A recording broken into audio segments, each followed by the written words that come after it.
सावन मास में शिवजी के दर्शन करने के दौरान या कांवड़िया यात्रा करने के दौरान बोल बम के नारे लगाते हुए चलते हैं।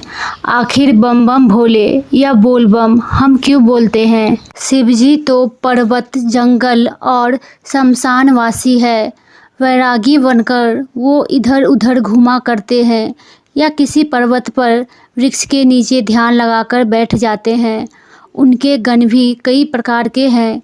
कोई भूत प्रेत है तो कोई पिशाच, कोई तांत्रिक है तो कोई देवता।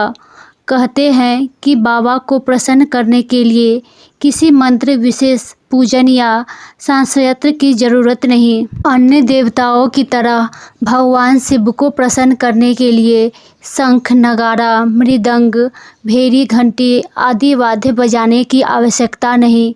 केवल गाल बजाकर बम बम भोले और बोल बम या भोले शंकर कहकर उन्हें साष्टांग दंडवत करके प्रसन्न किया जा सकता है। एक बार भगवान शिवजी ने माता पार्वती को अपने स्वरूप का ज्ञान कराते हुए कहा था, प्रणव ओम ही वेदों का सार है और मेरा स्वरूप है।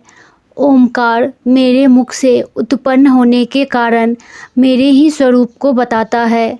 यह मंत्र मेरी आत्मा है। इसका स्मरण करने से मेरा ही स्मरण होता है। मेरे उत्तर की ओर मुख से आकार, पश्चिम की ओर मुख से उकार, दक्षिण के मुख से मकार, पूर्व के मुख से बिंदु और मध्य के मुख से नाद उत्पन्न हुआ है। इस प्रकार मेरे पांचों मुख से निकले हुए इन सब से एक अक्षर ओम की उत्पत्ति हुई है तथा इन सबों को जोड़कर ओम शब्द का निर्माण हुआ।